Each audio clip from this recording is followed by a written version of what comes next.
बिस्मिल्लाहिर्रहमानिर्रहीम। अस्सलामुअलैकुम स्टूडेंट्स। आज के लेक्चर सीरीज़ में हम डिस्कस करेंगे class 9th math chapter number 1 की बेसिक टाइप्स को। लास्ट वीडियो के अंदर हम मैट्रिक्स और इससे रिलेटेड कुछ डेफिनेशंस को पढ़ चुके हैं। आज का हमारा टॉपिक है टाइप ऑफ अ मैट्रिसेस। अगर आपने अभी तक लास्ट वीडियो नहीं देखी है तो डिस्क्रिप्शन में लिंक मौजूद है, आप देख सकते हैं।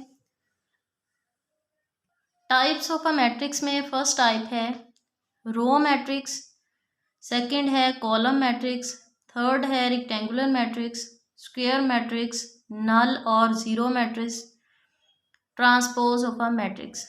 आज हम 6 टाइप्स को डिस्कस करेंगे और नेक्स्ट वीडियो के अंदर रिमेनिंग टाइप्स को इंशाल्लाह डिस्कस करेंगे। फर्स्ट टाइप है row matrix. A matrix is said to be a row matrix if it has only one row। यानी ऐसा मैट्रिक्स जिसमें ओनली वन रो हो, यानी एक कतार हो, उसको रो मैट्रिक्स या कतारी कॉलम कहा जाता है। ठीक है, अब इसकी एग्जांपल देखें। जैसे मैं लिखती हूँ A इज इक्वल्स टू 1 2 3। आपको पता है मैट्रिक्स लिखते वक्त हम जितने भी नंबर्स हैं उनको स्क्वायर ब्रैकेट्स के अंदर इनक्लोज कर देते हैं। और रो मैट्रिक्स का यहाँ पे मेन मोटिव क्या है कि हमारे पास मैट्रिक्स के अंदर सिर्फ एक रो होनी चाहिए। ठीक है, यहाँ पे देखें तो आपके पास सिर्फ और सिर्फ एक रो है, इस वजह से इस मैट्रिक्स को रो मैट्रिक्स बोला जाता है। हम इसमें कॉलम्स को इग्नोर कर देते हैं। देखा जाए तो इसमें है 1 2 3 यानी 3 कॉलम्स हैं, लेकिन रो मैट्रिक्स की पहचान ये होती है कि इसमें एक रो होनी चाहिए और इसका ऑर्डर हमेशा 1 क्रॉस समथिंग होना चाहिए। यानी जैसे कि हम लिखते हैं order of a matrix A, order कितना है ए मैट्रिक्स का 1 क्रॉस 3, यानी 1 रो है और 3 यहाँ पे क्या है कॉलम्स हैं। तो हमेशा अगर रो मैट्रिक्स की बात की जाए तो आप यहाँ से देख सकते हैं कि एक रो और जितने मर्जी कॉलम्स हों, हम ये कहेंगे कि ये हमारे पास क्या है रो मैट्रिक्स है। नेक्स्ट टाइप देखें कॉलम मैट्रिक्स क्या होता है। A matrix is said to be a column matrix if it has only one column.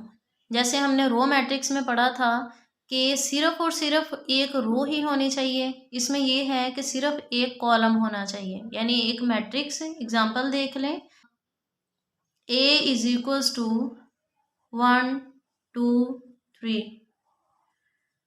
B is equals to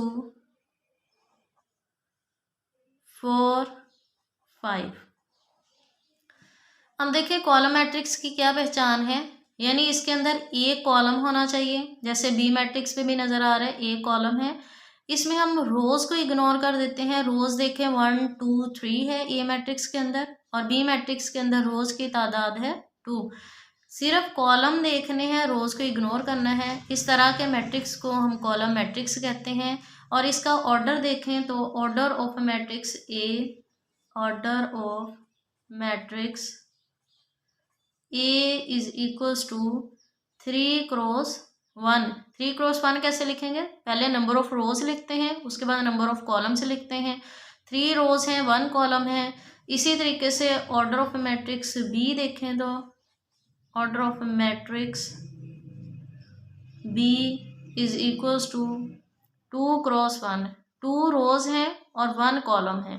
और एक सिंपल एग्जांपल देखें कि सिर्फ और सिर्फ अगर आपको दे दिया जाए 0 और डी इज इक्वल्स टू मैं कहती हूँ 1 है, इस मैट्रिक्स को हम रो मैट्रिक्स और कॉलम मैट्रिक्स भी कहेंगे, क्योंकि इसके अंदर एक रो है एक ही कॉलम है। ठीक है, एमसीक्यूज आ जाते होते हैं कि क्या हमारे पास ये रो मैट्रिक्स है या फिर कॉलम मैट्रिक्स है, क्योंकि इसके अंदर एक ही रो है एक ही कॉलम है। तो एक कॉलम मैट्रिक्स की क्या कंडीशन होती है कि उसमें सिर्फ और सिर्फ एक कॉलम होना चाहिए। रो मैट्रिक्स में ये होता है कि एक रो होनी चाहिए। इस वजह से हम कह सकते हैं कि सी और डी मैट्रिक्स जो हैं वो रो भी हैं और कॉलम मैट्रिक्स के भी एग्जांपल हैं। ठीक हो गया। अब नेक्स्ट टाइप देख, रेक्टेंगुलर मैट्रिक्स बेसिकली हमारे पास होता है कि matrix is said to be a rectangular matrix if the number of rows is not equal to the number of columns.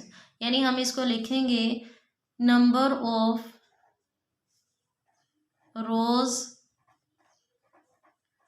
Not equals to number of columns.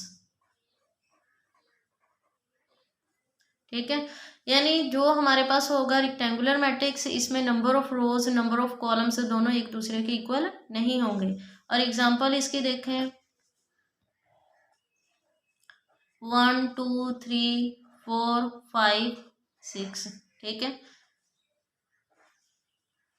ये है rectangular matrix. क्यों rectangular matrix है? अगर इसमें देखा जाए 2 हमारे पास रोज हैं और 3 कॉलम्स हैं। इसका ऑर्डर आपके पास आएगा, order of C is equals to 2 cross 3, यानी 2 रोज है और 3 कॉलम्स हैं। इस तरह के मैट्रिक्स को रेक्टेंगुलर मैट्रिक्स कहा जाता है। नेक्स्ट टाइप आपके पास आती है what is a square matrix. Next देखिए स्टूडेंट्स, स्क्वायर मैट्रिक्स की पहचान क्या होती है। Square matrix basically rectangular matrix के बिल्कुल उलट होता है। हम कहते हैं ये इसका ऑपोजिट ही है।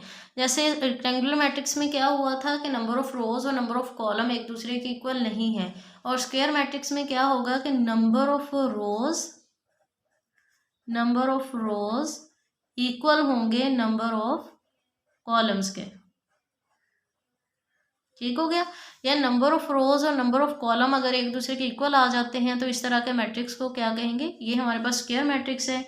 इसकी एक बेसिक एग्जांपल देख लेते हैं। जैसे मैं यहाँ पे लेती हूँ 2 3 0 1। ठीक है, तो इसमें देखा जाए 2 रोज हैं, ठीक है, और 2 ही कॉलम्स हैं। तो इसका ऑर्डर आपके पास क्या आएगा, order of matrix D is equal to 2 cross 2।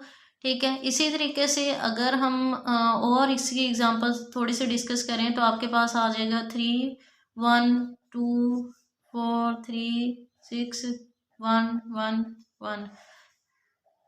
ये भी क्या है, हमारे पास एक स्क्वायर मैट्रिक्स है, क्योंकि इसमें 3 रोज हैं 3 ही कॉलम्स हैं। 3 क्रॉस 3 अगर ऑर्डर है, यानी 2 क्रॉस 2 है, 3 क्रॉस 3 है, 1 क्रॉस 1 है, सेम हमारे पास रोज हैं, सेम नंबर ऑफ कॉलम्स हैं। तो इस तरीके से इस तरह के मैट्रिक्स को हम कहते हैं ये हमारे पास स्क्वायर मैट्रिक्स है। नेक्स्ट वन टाइप है what is a null matrix. Matrix is said to be a null matrix if each of its entries is zero, यानी ऐसा मैट्रिक्स है जिसके अंदर मौजूद तमाम एंट्रीज, तमाम नंबर्स जो हैं, तमाम ऑब्जेक्ट्स जो है वो जीरो ही हो। एग्जांपल देख लें, आपके पास आ जाएगा 0 0 0 0, यानी इस तरीके से 2 क्रॉस 2 का बना लें, 3 क्रॉस 2 का बना लें, 1 क्रॉस 1 का बना लें।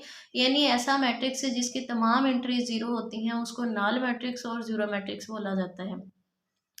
और इसी तरीके से अगर आप सिर्फ और सिर्फ इसमें एक ज़ीरो ही ले लेते हैं, जैसे पहले भी मैंने बताया था कि अगर हमारे पास मैट्रिक्स के अंदर ओनली 1 ऑब्जेक्ट है तो इसका मतलब ये हुआ कि ये हमारे पास नल मैट्रिक्स तो है ही, क्योंकि ये ज़ीरो इसके अंदर एक एलिमेंट है।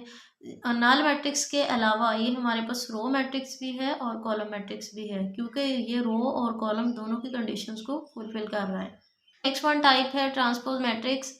A matrix is obtained by interchanging the rows into columns और column into rows। यानी ट्रांसपोज मैट्रिक्स बनता किस तरीके से है, अगर हम रोज को कॉलम्स में चेंज करते हैं और कॉलम्स को रोज में चेंज कर देते हैं तो इसको ट्रांसपोज मैट्रिक्स कहा जाता है। इसकी एग्जांपल क्या होती है, पहले तो इसको देख लें डिनोट किस तरीके से किया जाता है। जो ट्रांसपोज मैट्रिक्स होता है, आपके पास अगर ए मैट्रिक्स है तो आप उसके अंदर ऊपर स्मॉल टी लिख देते हैं, यानी ए ट्रांसपोज को रिप्रेजेंट करने के लिए ए के ऊपर स्मॉल टी लिख देंगे। तो इस तरह से इसको रिप्रेजेंट किया जाता है। अगेन इसकी एग्जांपल देखें, अगर मैं लेती हूँ एक मैट्रिक्स 1 2 3 4 5 6, ठीक है, तो ट्रांसपोज मैंने भी बताया है किस तरीके से ज़ाहिर किया जाता है। ट्रांसपोज लेने के लिए हम ए टी लिखते हैं और अगेन रोज को कॉलम्स में, या फिर हम कह सकते हैं कॉलम्स को हम रो में चेंज कर देते हैं। ठीक है, यानी रोज को कॉलम्स में चेंज करेंगे, कॉलम्स को रोज में चेंज करेंगे, तो इसी चीज़ को क्या कहा जाता है कि ये एक ट्रांसपोज मैट्रिक्स है। अच्छा जी, फर्स्ट रो आपके पास क्या है 1 4, तो इसको कॉलम बना दे 1 4। ठीक है, अगेन आपके पास सेकंड रो है 2 5, अगर मैं इसको 2 5 एज अ कॉलम लिख दूं, 3 6 एज अ कॉलम लिख दूं, तो आपके पास ये आ जाएगा ट्रांसपोज ऑफ अ मैट्रिक्स। अब देखें, पहले हमारे पास रो क्या थी 1 4 2 5 3 6, अब यहाँ पे ये कॉलम के तौर पे कन्वर्ट हो चुके हैं 1 4 2 5 और 3 6, और रोज हमारे पास आ चुकी हैं 1 2 3 4 5 6। आई होप कि आपको समझ आ गई होगी। अब नेक्स्ट वन टाइप है what is a negative matrix. नाम से इज़ाहर हो रहा है कि मैट्रिक्स के अंदर जितनी भी एंट्रीज होंगी हम उनके साइंस को चेंज कर देंगे। अगर प्लस है तो माइनस में, अगर माइनस है तो प्लस में उसको चेंज कर देंगे। तो नेगेटिव मैट्रिक्स के लिए हम एक मैट्रिक्स ले लेते हैं सिंपल सा 1 -2 3 और -4। ठीक है। नेगेटिव मैट्रिक्स को रिप्रेजेंट करने के लिए -a से हम इसको मल्टीप्लाई करेंगे, यानी +1 था तो इसको चेंज करके -1 के तौर पे लिखेंगे। -2 को +2 में कन्वर्ट कर देंगे। इसी तरीके से +3 को -3 में और -4 को +4 में कन्वर्ट कर देंगे। यही हमारे पास एग्जांपल है नेगेटिव मैट्रिक्स। आज का लेक्चर यहीं पे कंप्लीट करती हूँ और नेक्स्ट वीडियो के अंदर हम रिमेनिंग टाइप्स को डिस्कस करेंगे। आई होप कि आपको समझ आ गई होगी। नेक्स्ट वीडियो में मिलते हैं, तब तक के लिए अल्लाह हाफिज़।